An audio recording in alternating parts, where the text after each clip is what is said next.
11 number प्रश्न करा है प्रेमचंद थे, तो प्रेमचंद क्या थे? तो कथाकार थे, यानी कि 11 का राइट आंसर बी हो जाएगा। प्रेमचंद क्या थे? तो कथाकार।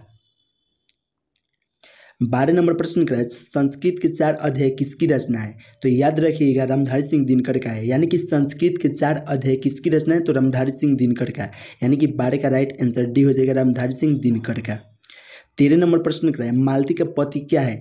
ऑप्शन ए में करा है डॉक्टर, बी में ऑप्शन करा है वकील, सी में ऑप्शन करा है प्रधानाध्यापक, प्रधान यही कुछ कहिए, या अभियंता। तो याद रखिएगा मालती का पति जो है वह डॉक्टर है, यानी कि 13 का राइट आंसर क्या होगा? ए होगा डॉक्टर। 14 नंबर प्रश्न करा है रोज इनमें से क्या है? यानी कि रोज जो है इनमें से क्या है? कहानी है या निबंध है या उपन्यास है या आलोचना है? तो याद रखिएगा रोज जो है ना वह कहानी है, यानी कि रोज इनमें से क्या है? और रोज किस कौन लिखा था? सच्चिदानंद हिरानंद वात्स्य अज्ञेय।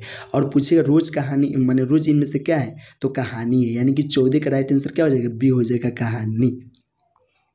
15 नंबर प्रश्न करा है रोज कहानी के लेखक कौन है? देखिए यहाँ पे आ गया तो अज्ञेय जी, यानी कि रोज कहानी के लेखक कौन है? तो अज्ञेय जी, सच्चिदानंद हिरानंद वात्स्य अज्ञेय, इसी का नाम पूरा है।